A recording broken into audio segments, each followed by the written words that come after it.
Bueno, hola a todos. Después de algunas semanas nos volvemos a encontrar aquí en La Otra Mirada. Estoy muy contenta de poder estar en contacto con todos ustedes. Muchos me estaban escribiendo.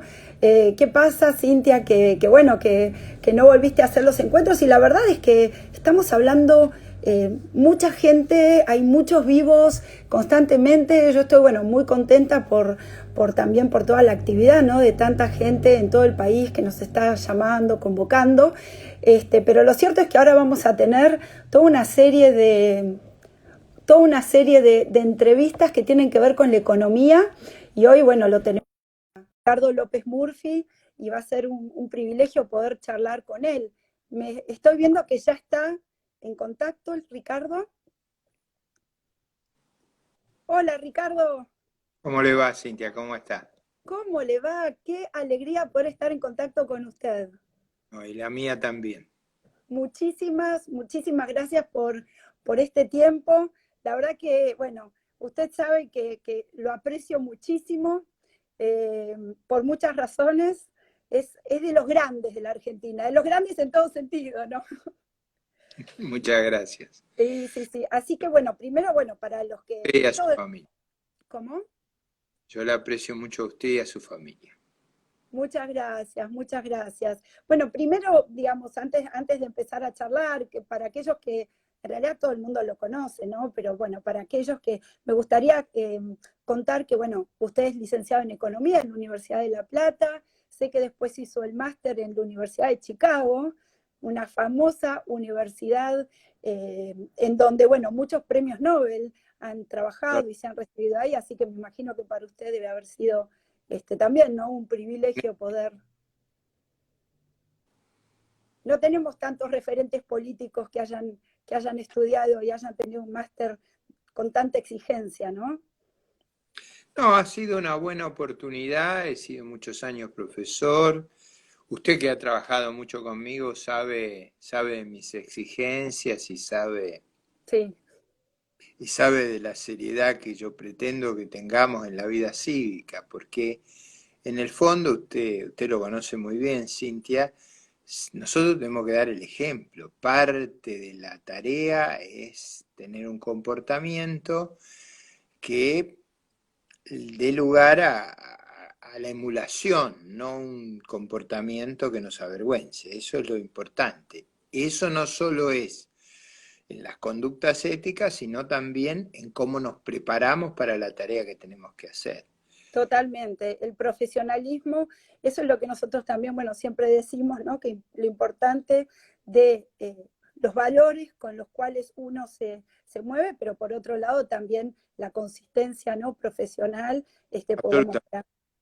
Así que pero también usted fue ministro de Defensa, fue ministro de Economía en la etapa de la Rúa, presidió el partido y armó el partido Recrear. Y para los que no saben, digamos, el primer partido en donde yo me afilié fue al partido Recrear, donde milité, digamos, mi gran militancia política fue en su partido, pero sobre todo por todo lo que usted me inspiró en cuanto a lo que un argentino puede hacer desde la política. Y desde ese partido es que yo logré entrar, digamos, en la Cámara de Diputados y le agradezco muchísimo tanto a usted como a todos los que fueron parte de ese armado para poder darnos esa oportunidad. Y aparte siempre me sentí muy, muy cómoda porque, como economista, yo siempre vi en usted un ejemplo de economista comprometido con el país. Así que muchas gracias, Ricardo. Muchas gracias, Cintia.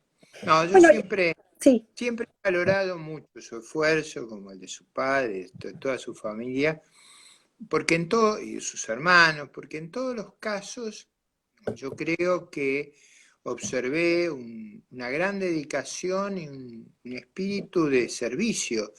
Los, la política tiene dos características que son muy importantes que retengamos.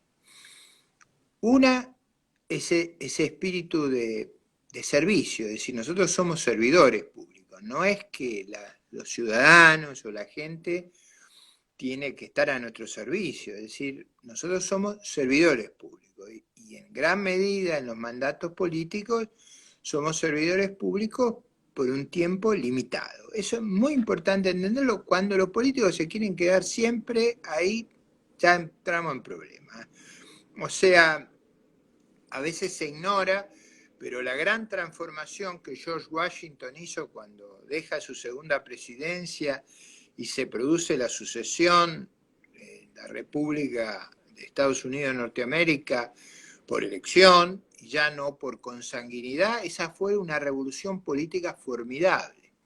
Y esa idea de permanecer en el poder mucho tiempo y sin moverse y sin alternancia es algo que hace daño. La segunda característica de la política que yo he tratado de enfatizar, y usted sabe que a veces cansaba con esto, es que la política tiene que ser un acto de docencia, tiene que ser un acto de pedagogía. Y tiene que, no solo en las cuestiones técnicas, sino también en las opciones, como dice usted. ¿Qué valores vamos a prestar atención? ¿A qué valores vamos a servir? ¿Con qué criterio moral tomamos las decisiones? Por supuesto, con qué información y qué consistencia técnica. En general, la política funciona bien, no se lo digo a usted que me ha escuchado miles de veces, cuando los políticos ejercen ese rol docente. Y ahí hay dos características del rol docente que son importantes. Una es la aptitud pedagógica de explicar los problemas, pero la otra, muy valiosa, es tener firmeza para defender los principios. Y en la Argentina hay demasiada gente que trata de ser políticamente correcta, de acomodarse a las circunstancias. Y nosotros tenemos que liderar, no tenemos que acomodarnos a las circunstancias, tenemos que dar el ejemplo. Y eso me parece a mí que es un comentario que tenemos que hacer, y yo sé que usted hace mucho esfuerzo en generar valores, así que esa implicación del rol docente de la política y de que somos servidores públicos y no que la gente está a nuestro servicio, son dos cuestiones muy centrales que no tenemos que dejar de repetir y machacar y machacar. Sí. Usted me ha acompañado muchas veces, sabe que yo machaco sobre los temas, ¿no? O sea, Sí, hemos recorrido la provincia claro, durante muchos meses. Bueno, usted ahí mencionaba, ¿no?, lo de la firmeza de mantener los principios. Sí, a mí me ha tocado mantenerme firme también en muchas oportunidades, y no es fácil. Por otro lado, bueno, ahí usted hablaba de lo que es la actitud pedagógica. Eh, Lamentablemente no sé o sea, es necesario que el político lo haga y es necesario justamente instalar cultura, ¿no? Usted siempre hablaba de cultura del trabajo, del esfuerzo, pero no sé cuánto la sociedad argentina está como dispuesta a buscar en los políticos justamente esta actitud pedagógica. También los medios de comunicación a veces no ayudan a que uno pueda, digamos, sembrar tantas ideas, porque bueno, hoy el periodismo va muy rápido y a veces se enganchan con temas que no son tan centrales o tan profundos, pero es cierto lo que usted dice, que bueno, que tenemos que hacer no solamente este ejercicio, sino una palabra que usted siempre usaba, y es que tenemos que dar esta patriada, ¿no? Hacer esta patriada de... porque es una recorrida, es decir, nosotros en general somos, digamos, caminantes en la historia de nuestra vida, somos peregrinos también, o sea, estamos haciendo un esfuerzo. Y yo cuando digo la docencia, le voy a dar un ejemplo que para mí es muy claro. En el caso de la pandemia, usted tiene dilemas. Usted tiene un dilema, por ejemplo, de cómo conservar la mejor salud sin destruir la economía, o cómo hacer que la economía funcione sin destruir la salud. Esas situaciones de dilema, usted tiene que ponerlas muy claras. Nunca tiene que mentirle a la gente diciendo, queremos buena salud aunque se destruya la economía. Eso no es verdad, eso hace mucho daño. Ahora, los buenos políticos, yo tomo el ejemplo del presidente uruguayo.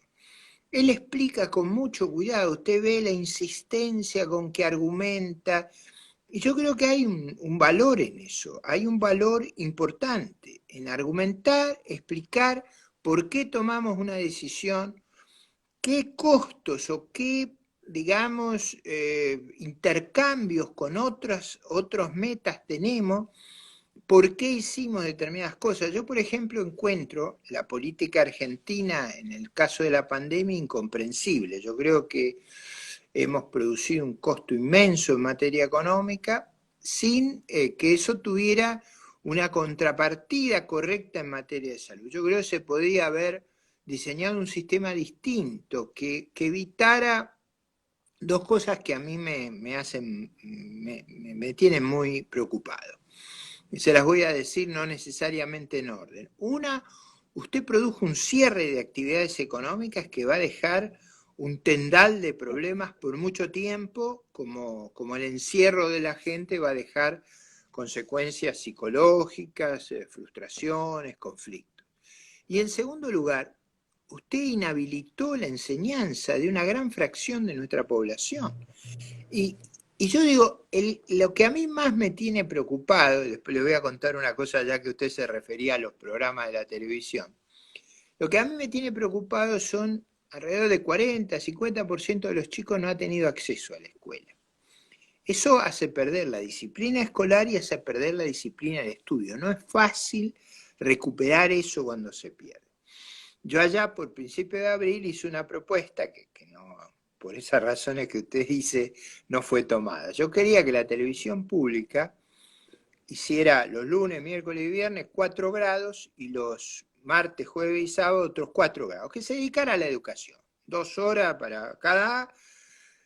Eso parecía ridículo, parecía propio de mi edad, de que no me doy cuenta de la red. No, yo lo que digo es que en los sectores de ingresos más bajos no hay computadoras por hogar como puede haber en los segmentos de ingresos más altos. Y me parecía que la televisión pública podía hacer un rol supletorio de esa educación y los maestros, por ejemplo, usando los teléfonos con WhatsApp, auxiliar, ayudar. Sobre todo estoy pensando en los chicos de menores niveles económicos. Sí. Esto ha caído en oídos sordos, pero piense, Cintia, alguna vez nosotros hemos discutido los temas de migraciones, piense el daño que hace al capital humano esta pérdida de tantos meses de educación. Eso es muy vital. Yo diría, la clave de las desigualdades en el mundo moderno es la heterogeneidad del capital humano. Si algo tenemos que tratar es de igualar esas oportunidades. Y si dejamos a 50% de nuestros chicos sin clases, eso, como dejamos a tantos comerciantes y a tanta gente cerrada sin necesidad, porque usted podía tomar los protocolos que se están tomando ahora, con máscaras, con barbijos, con higiene, pero dejar trabajar a la gente, ir a la escuela y trabajar. Usted sabe que dicen que que no me adapto, que no me adapto a esos shows televisivos que ahora se usan.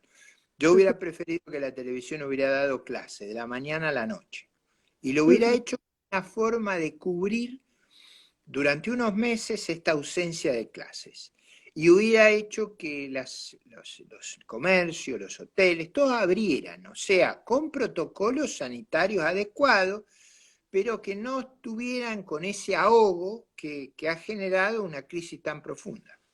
Sí, bueno, la Argentina tiene una deuda muy grande en materia educativa, ¿no? Porque se habla mucho de la educación, pero no se toman medidas, digamos, profundas y reformas, y no se prioriza la educación. Creo que no hay una mirada todavía de lo que significa como inversión la educación, porque justamente hay países que salieron adelante, hay países que compiten, justamente porque tienen una educación no solamente en los niños, sino una formación también después en las siguientes generaciones laborales, como para que la productividad después de esa mano de obra, bueno, sea mucho más rentable. Y en realidad cuando uno habla de crecimiento, primero hay que empezar por la educación, ¿no?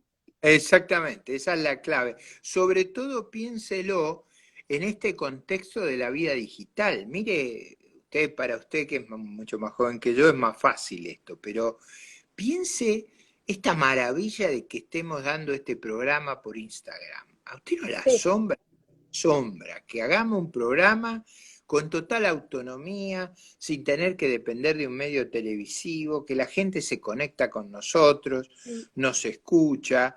Eso es una maravilla. Ahora, este mundo digital tiene exigencias en materia de capital humano mucho más grande que antes. Y por Sí. eso que mi preocupación, y disculpe que la haya abrumado con mis problemas con la... No, estamos todos muy preocupados y estamos, a ver, y en esto querría quizás ir un poco más al tema económico. Digamos, estamos muy preocupados porque la Argentina viene de décadas en donde no hemos visto o vislumbrado un crecimiento continuo eh, significativo. Esto por un lado. Pero aparte, la realidad es que hoy en día estamos en un contexto de pandemia que no solamente es una bomba sobre nuestra economía, digamos, en la Argentina, sino que aparte también a nivel global. Y hay rasgos que a nivel global se dan y son comparables con lo que nos está pasando en la Argentina, como por ejemplo la contracción, ¿no? de la oferta de mano de obra, o sea, el tema de quédate en casa se da en todo el mundo. No. Después hay sectores que, digamos, en todo el mundo se van a ver afectados, como el turismo, como la hotelería, etcétera. También hay una incertidumbre sobre el futuro, porque en realidad hasta que no salga la vacuna o no haya algún tratamiento efectivo, la verdad es que no sabemos cuándo esta famosa caída va a luego reflotar. También muchos países, digamos, están acudiendo a una expansión monetaria porque hay que cubrir un poco la necesidad de algunos sectores, reparar justamente a aquellos que no están pudiendo trabajar por decisión de los estados. Entonces, lo que digo es, hay muchos países que están tomando esas decisiones. Argentina, no, digamos, también está en ese proceso. ¿Cómo ve usted, Ricardo, que nosotros, o sea, cuál ve usted que va a ser la recuperación de la Argentina? O sea, ¿usted cree que va a ser en B, ¿no? Una caída sustancial y después, digamos, rebotamos rápidamente, más en U, en L, o sea, ¿cómo ve que vamos a salir en A este ver, contexto? como usted bien dice, depende de tres cosas. Depende primero de que haya tratamientos terapéuticos eficaces o inmunizantes como la vacuna. Depende también de que tengamos políticas adecuadas. Yo, por ejemplo, creo que Argentina tiene que pensar que la salida más sencilla que va a enfrentarla, que la única que yo veo posible, es con vigorosas exportaciones, inversiones. Eso requiere crear un clima adecuado, un tipo de cambio competitivo, y por supuesto requiere un tercer hito, que es generar certidumbre. Nosotros tenemos que saber a qué atenernos. Cuando en ningún otro país del mundo los presidentes dicen que no tienen plan, ¿sí? La gente en otro país diría socorro cuando le dicen eso.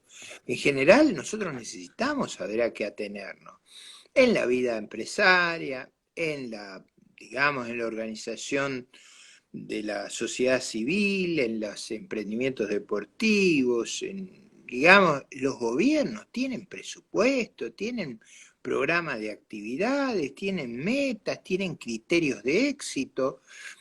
Yo creo que sería muy sano que el gobierno explicitara qué va a hacer con el tipo de cambio, qué va a hacer con el presupuesto, cómo va a lidiar con esa inmensa bola monetaria que se ha armado, porque si sabe, es decir, no es que no tenemos problema, pero una cosa es que el gobierno nos diga, mire, nosotros vamos a lidiar con esto con un protocolo similar al que están lidiando el resto de los países. Por ejemplo, como lo hace Uruguay, como lo hace Brasil, como lo hace Paraguay, como lo hace Bolivia, como lo hace Perú, como lo hace Chile, o no, como lo hace Francia. Yo no digo que elijan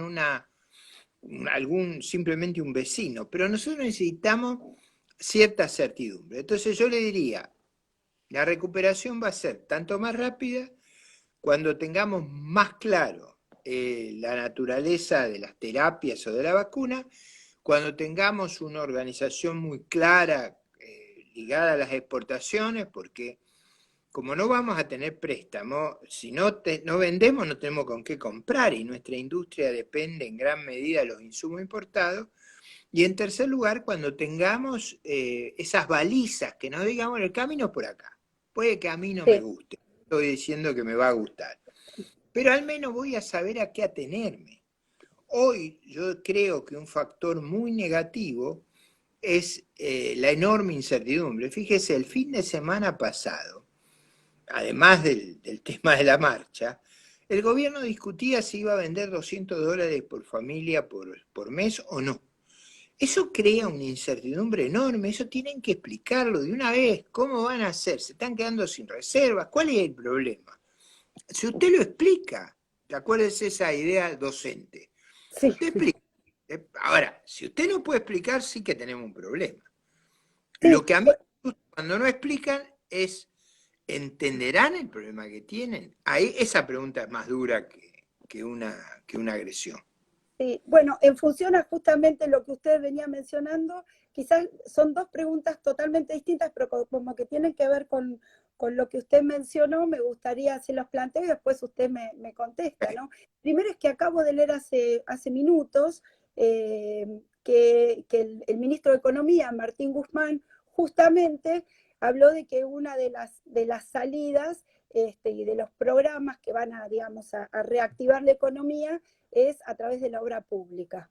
Y justo yo pensaba, la obra pública en sí misma, por supuesto que hay una demanda de mano de obra, que uno ahí puede ver que hay el efecto multiplicador que implica a todos los sectores que están asociados también a la obra pública, pero en realidad, a ver, esto es... Justo usted, digamos que es más del lado del monetarismo, y esto tiene que ver más con una política keynesiana. No se trata de tapar huecos y volver a destaparlos, sino que esa obra pública tiene que ser productiva, tiene que ser una inversión, tiene que llevarnos justamente, tiene que producir un valor agregado, tiene que ser eficiente. Entonces, lo que digo es, siempre se está viendo más sector público y no tanto el sector privado, que también puede ser obra. De hecho, la construcción es del sector privado. Entonces, no volvemos al keynesianismo, digamos, con esta... A ver, yo diría, el problema que yo tengo con todos esos argumentos es que alguien tiene que decir de dónde va a salir el dinero para eso. Nosotros acceso a la deuda no tenemos. Emitimos de una manera extravagante que no sabemos qué vamos a hacer con la emisión. En ese contexto, la pregunta de dónde van a salir los recursos para eso. Por eso es tan importante plantear un presupuesto, que a uno le digan, mire, los recursos para eso van a salir de acá. Yo no los veo esos recursos. Yo al revés, yo diría, lo que hay que facilitar es la actividad del sector privado, aún concesionando obras, porque va a ser la iniciativa privada la que va a tener los recursos. El Estado no los tiene, no solo no puede pagar la deuda, sino que no tiene recursos. O sea, el único recurso que tiene es emitir dinero, y ese dinero ha estado yendo a los bancos como si los bancos con sus depósitos le prestaran al gobierno. Pero eso, hay un límite a eso, es peligroso, porque si lo único que hay detrás de los depósitos son préstamos al gobierno, usted empieza a dudar de la capacidad de recuperarlos. Por eso es tan importante que el gobierno explique cómo lo va a hacer. Yo, cada vez que le escucho decir eso, digo, no, eso no funciona. Pues no es que no funcione, porque no hay que hacer obras públicas, aquellas, como dice usted, que son muy productivas, que son indispensables para el desarrollo de la actividad económica, digamos que viabilizan el funcionamiento de la economía. Pero hoy el problema que tenemos es ¿de dónde vamos a sacar los recursos? Sí. Cuando usted hizo una mención que vale la pena que lo apliquemos con ese afán docente que tengo en todos lados de maestro ciruela, pero va a ser bueno. Cuando Keynes escribía eso, Keynes lo escribía en un país que tenía un crédito ilimitado, que tenía un enorme crédito. Nosotros carecemos de crédito. Nosotros somos defolteadores seriales. O sea, hemos defolteado 9 veces. El acceso nuestro al crédito es nulo. Entonces, no tenemos cómo financiarlo. Esas son, yo digo, afirmaciones sin sustento. Podría usar un término más grosero, pero déjeme ser tan cuidadoso y Bueno, es que posiblemente también, influido por las prácticas suyas de ser una diplomática, uso un lenguaje diplomático, pero son afirmaciones sin sustento. En otro tiempo diría una charlatanería. sí, sí, sí, sí. Bueno, en realidad lo que, digamos, lo que no estuvo funcionando, y esto no solamente de este gobierno, sino del gobierno anterior también, es el tema del fomento de la inversión. O sea, durante la etapa de Cambiemos estaban esperando las inversiones externas y las inversiones no llegaron. Bueno, no se dieron las condiciones, digamos, jurídicas como para que eso suceda, y no veo, digamos, ningún un panorama, digamos, de cambio. Pero volviendo al tema, porque antes usted mencionó el tema de las exportaciones y que también tiene que ver con esto de cómo nos vamos a financiar. Yo creo que es importantísimo pensar en aumentar las exportaciones. Y yo la verdad es que vi con mucho agrado la decisión que tomó el gobierno con este tema de estos gabinetes en la sombra, ¿no? Sobre distintos temas, y el primero tuvo que ver con las exportaciones. Ahora, de algunos sectores que mencionaron es la agroindustria, o por ejemplo las exportaciones de servicios tecnológicos, pero después cuando uno ve los instrumentos necesarios para ser competitivos, el Estado no se está comprometiendo con ellos. Entonces, si estamos viendo que siguen las retenciones o una confiscación al agro, y por otro lado, estamos hablando de la ley del teletrabajo y estamos queriendo que el sector, digamos, de servicios tecnológicos sea más competitivo, o sea, nos está, como que el gobierno no está poniendo todas las fichas en decir, bueno, salimos y arrancamos con estos sectores. No, ¿Cómo vio? exactamente como usted. Sí, por ejemplo, la ley de teletrabajo no fue consistente digamos, con el marco de ser un país más competitivo. Piense usted que como Argentina tiene una capacidad importante, los premios Nobel en ciencia que tiene Latinoamérica son argentinos. Las grandes empresas de economía del conocimiento han surgido en Argentina. Ahora, en lugar de crear una legislación o darle condiciones competitivas, los castigamos, los expulsamos. Vio que el presidente de Uruguay dice, vengan todos para acá, vengan para Claro, acá.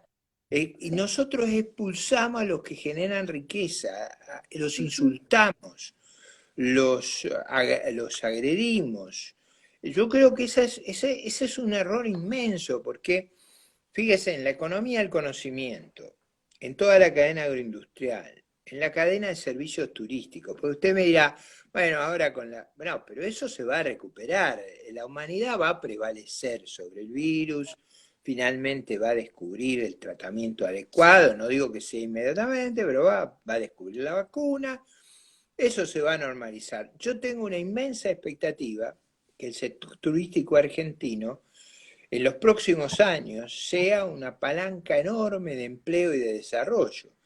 ¿Por qué? Porque ahí tenemos una industria muy utilizadora de mano de obra, una industria que genera mucha emulación. Usted para atraer el turismo tiene que tener limpieza en las calles, seguridad, tiene que fomentar que nuestra gente hable idiomas. Es decir, tiene una serie de externalidades o inapropiabilidades. Usted produce otras cosas. O sea, si nosotros creamos un clima favorable a los turistas, le damos seguridad en las calles, le damos limpieza, le damos gente, digamos, que pueda en los hoteles, en los restaurantes, en los negocios atenderlo, bueno, ahí eso multiplica el valor extraordinariamente, como lo hace la industria del conocimiento, como lo hace toda la cadena agroindustrial, como lo hace la cadena manufacturera. Lo que nosotros tenemos que hacer, Cintia, es agregar valor, generar valor.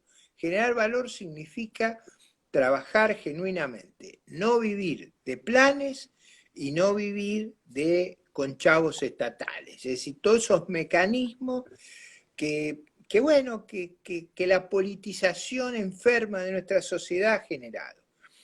Sí. La política Ahora, acá es costosa. Es costosa no solo por lo que cuesta objetivamente, sino por las distorsiones que genera.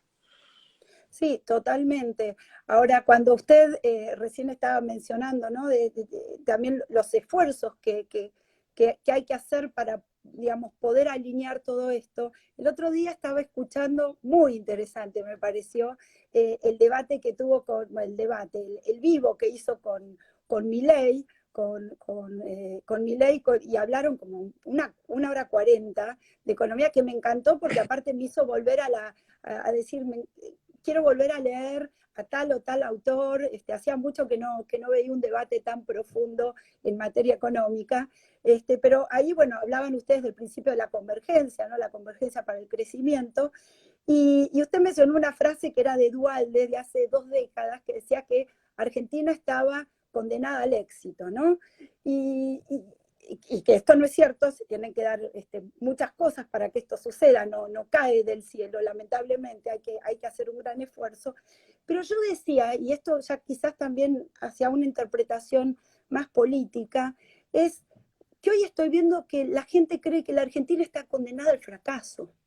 Y eso a mí me da pena. Cuando estoy escuchando que los jóvenes se quieren ir, y en otras etapas también de la historia argentina, los jóvenes se querían ir, porque la gente cree que no vamos a salir adelante, que siempre terminamos cayendo en el fracaso. Yo No, digo, usted y yo, si estamos haciendo política, es porque creemos que sí se puede salir, que sí se puede crecer, soñamos eso para la Argentina.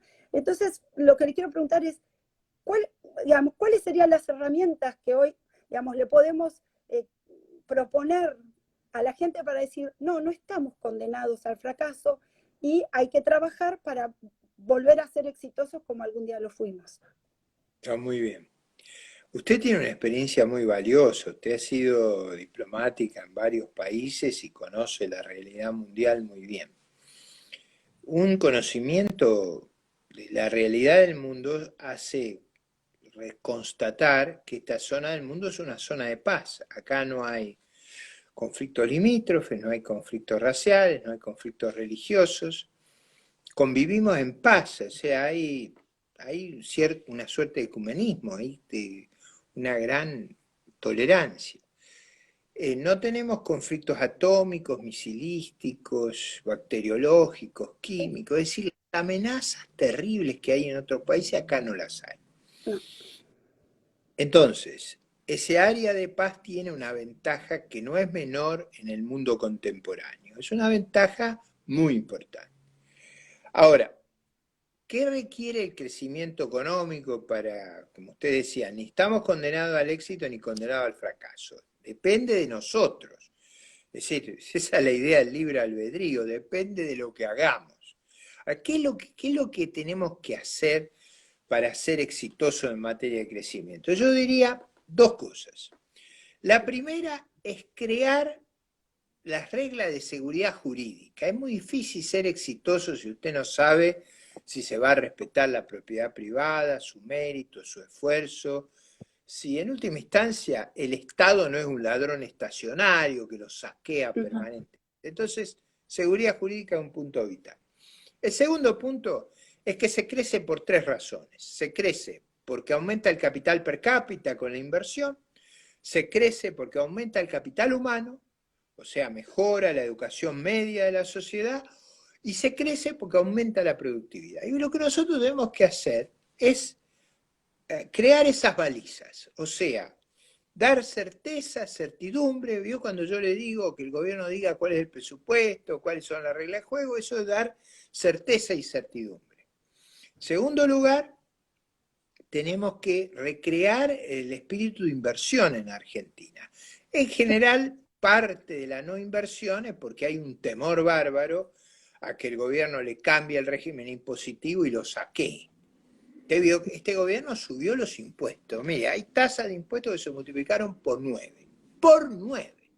Sí. Y hay algunos que creen que hay que multiplicarla por 23, pero es demencial eso. Entonces, es difícil invertir en un país donde el gobierno es saqueador, saqueador. Y no estoy diciendo por corrupción, que además es otro problema que tenemos, pero estoy diciendo saqueador porque le saca a los que trabajan para darle a los que viven de los que trabajan. Eso también es una cultura que hace mucho daño en la Argentina. Después, capital humano. Usted vio mi preocupación inicial con los chicos que pierden muchos días de escuela. Eso es vital crear la conciencia del funcionamiento del sistema escolar y que los maestros son educadores de vida, no solo de instrucción, sino de valores. Y eso es muy importante, recuperar esa conciencia, esa importancia. Y por último, la productividad. La productividad es fruto de la competencia, donde en una sociedad lo único que busca todo el mundo es que el gobierno le cree un privilegio o le cree una restricción a la competencia, no funcionamos. Lo que nosotros necesitamos es igualdad ante la ley y que no haya privilegio. Les voy a decir un tema que a mucha gente de mucha edad la va a llamar la atención. Usted sabe que el gobierno ha castigado enormemente a los jubilados incumpliendo las reglas de ajuste. O sea, en el diciembre del 17 se estableció una regla de ajuste que esta gente se quejaba que le parecía injusta. Cuando llegaron al poder dijeron que no la podían cumplir.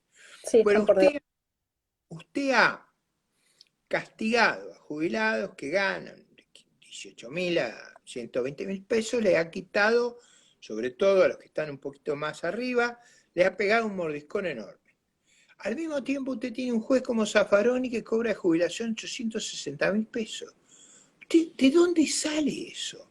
¿Cómo es posible que cobre eso? Entonces, cuando usted ve Perdón, lo corrijo, digamos, agrego algo, cobra eso y además cobra como juez de la Corte Interamericana de Justicia, o sea, de la Corte Interamericana, perdón.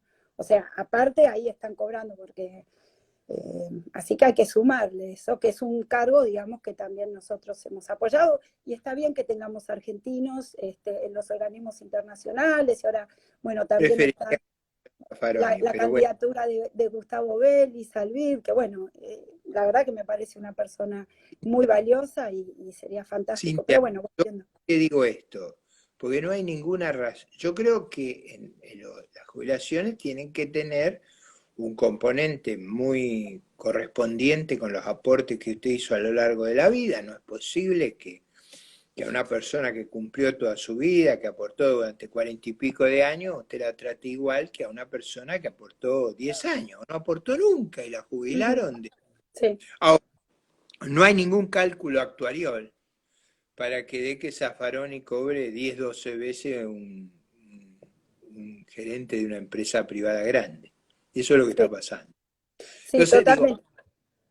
no lo hago por jorobar, lo hago para que veamos cuán injusto es el sistema. Ahora, cuando usted genera tanta injusticia desde el Estado, ¿usted vio que ninguno de los revolucionarios habla de la jubilación de Zaffaroni? Sí. A mí una cosa me escandaliza. Ni quiero pensar las que deben ser las de Cristina, pero digo, ese ¿Cuántas tema, de Cristina? Porque tiene bueno, varias jubilaciones. bueno, pero ahí está. Ese es un tema delicado. Por eso los incentivos en esta sociedad están mal puestos, porque usted que se trata muy distinto a la persona que a lo largo de 45 años hizo un enorme esfuerzo y a los privilegiados, a los amigos del poder, digamos, a lo que genera esa sensación de que a usted lo saquean. Yo a veces tengo la percepción que me saquean, que me someten a impuestos extravagantes, no me dan servicios y además se gastan la plata en los paniaguados del régimen. Sí, pero en realidad, bueno, un poco de todo lo que usted mencionaba, me quedo con esta idea.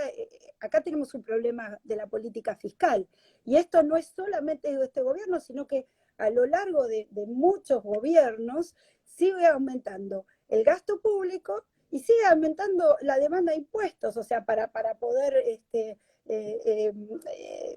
pagar, digamos, ese gasto público. Entonces, la verdad es que, y el gobierno anterior también, no dejaron de incrementar el gasto público.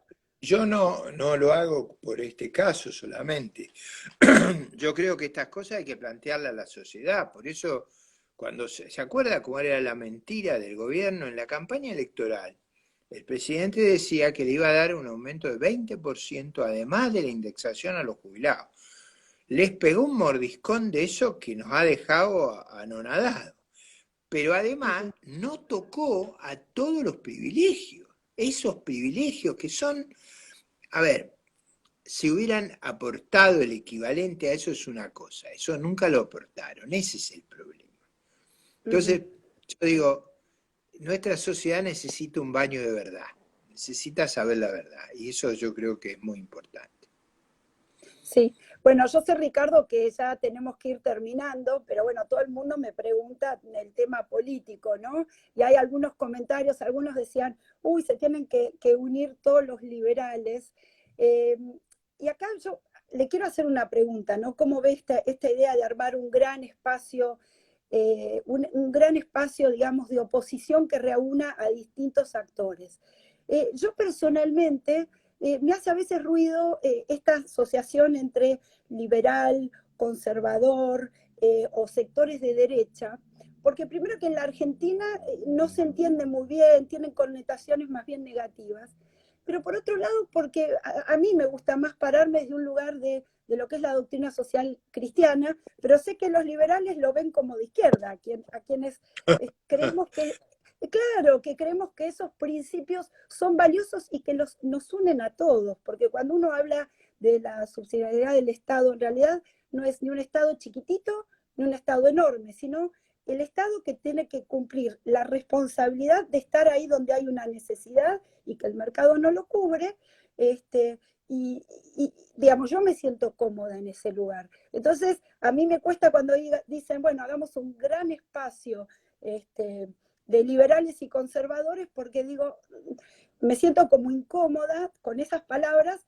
pero pienso igual que usted, pienso igual que muchos de los referentes que están en estos espacios. Así que bueno, quería escucharlo porque la gente nos está preguntando esto y por supuesto que estamos dialogando todos, ¿no?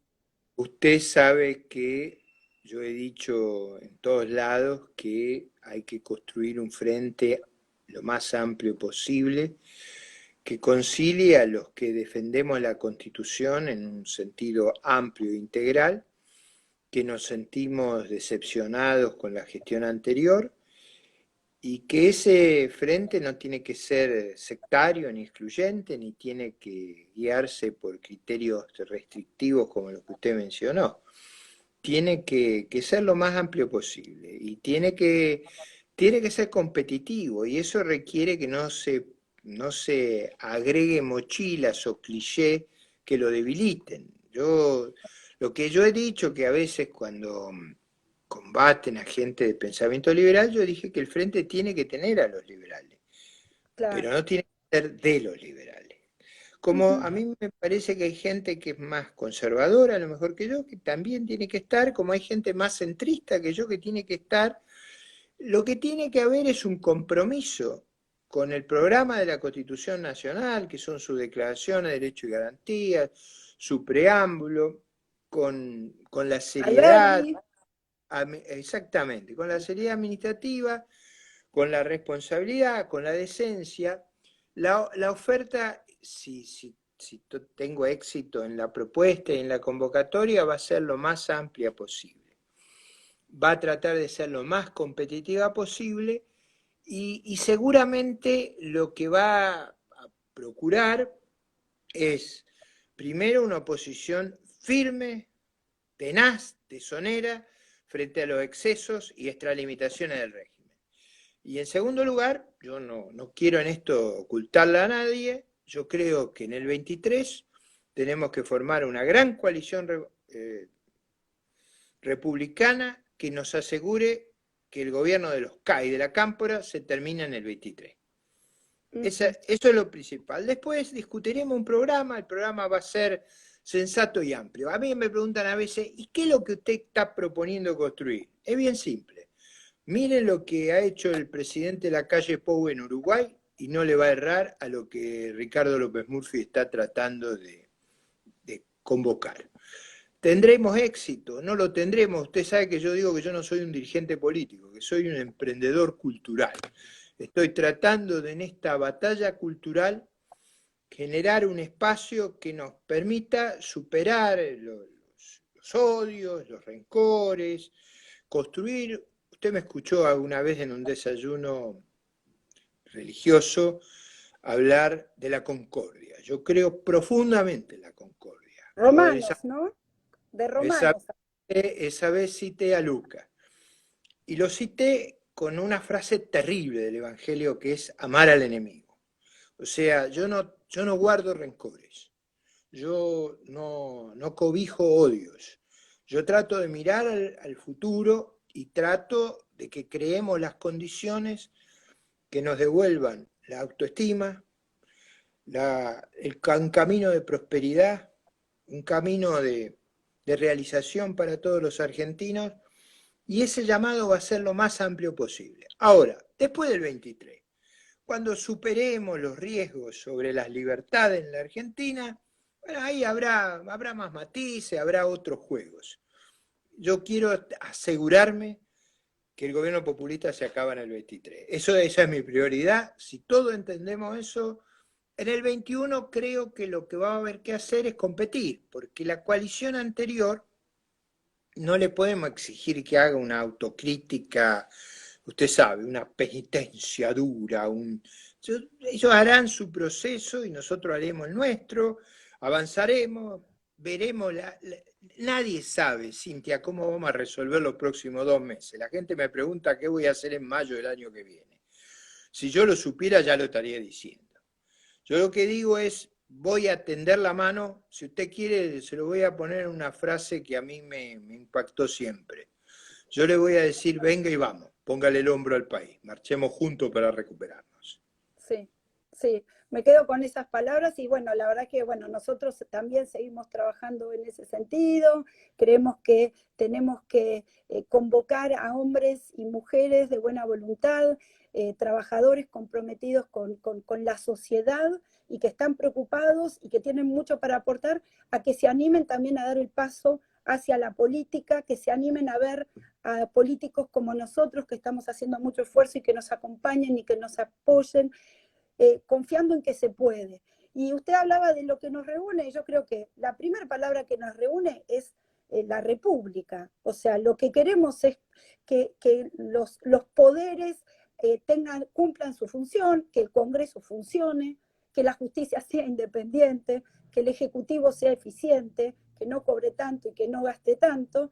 Eso por un lado. El tema de la verdad nos reúne. El tema de buscar un crecimiento, el progreso, nos reúne a través de la educación, el emprendedorismo y el tema de la justicia. O sea, la justicia es fundamental por todo lo que dijimos. Es más, mucha gente está preocupada por el tema de la inseguridad, pero también la justicia es la contracara de la inseguridad, ¿no? Así Exacto. que... Usted dijo una cosa, Cintia, que yo quisiera que quedara de testimonio acá, que es muy importante. Esto va a cambiar si participa masivamente la sociedad. Porque Sí. si son los mismos de siempre, van a ser los resultados de siempre.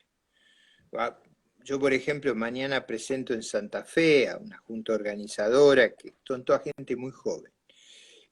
Hay alguna gente mayor, pero la gran mayoría son gente muy joven. Y yo digo, es vital que haya una participación masiva de la sociedad. Si los ciudadanos se hacen cargo de este problema, los problemas y los conocidos de siempre no van a ser competitivos. Si no nos hacemos cargo, resignémonos a ser gobernados por los peores. Bueno, esperemos que no, que la gente confíe, que nos apoye, ¿no, Ricardo? Ahí está. ¿Cómo? Un gran gusto haber estado con ustedes, Cintia. Para mí también. Muchísimas gracias, Ricardo. Hasta luego. Hasta luego. Gracias. Yo sigo un minutito más. Bueno, yo sigo un minutito más, entonces agradeciéndole a todos ustedes. Nos están saludando de todo el país.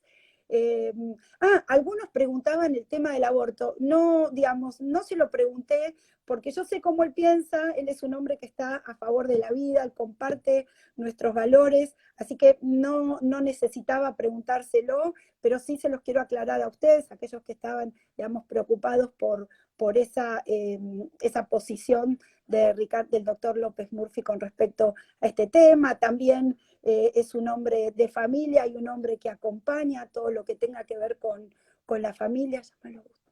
Y bueno, la verdad es que agradezco, ahí veo que Chubut está apoyando, hay gente de Córdoba presente, Salta presente, Bransen los vi presentes, Ciudad de Buenos Aires, provincia de Buenos Aires, gente de Tucumán, gente de Salta. Es impresionante el apoyo que hemos tenido en esta tarde. Así que bueno, muchísimas gracias. Les cuento que la semana que viene también vamos a seguir hablando de economía con distintos referentes, muchos muy conocidos. También tengo un vivo bastante interesante político de Ushuaia, nos están saludando, del Palomar también. Así que bueno, de Río Negro, del Chaco, no quiero cortar porque quiero nombrarlos a todos.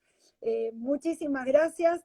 Y vieron qué importante que es también, y acá aquellos que nos están siguiendo desde aquellos que son parte de valores para mi país, que puedan transmitirle a la gente que nos acompaña que no hablamos solamente de la vida y de la familia, que es un tema fundamental, sino que también tenemos que traer soluciones a otro tipo de problemáticas, y más en este contexto, ¿no?, de lo que se está viviendo, que tienen que ver con la economía, que tienen que ver con la justicia, que tienen que ver con la educación, que tienen que ver con la república.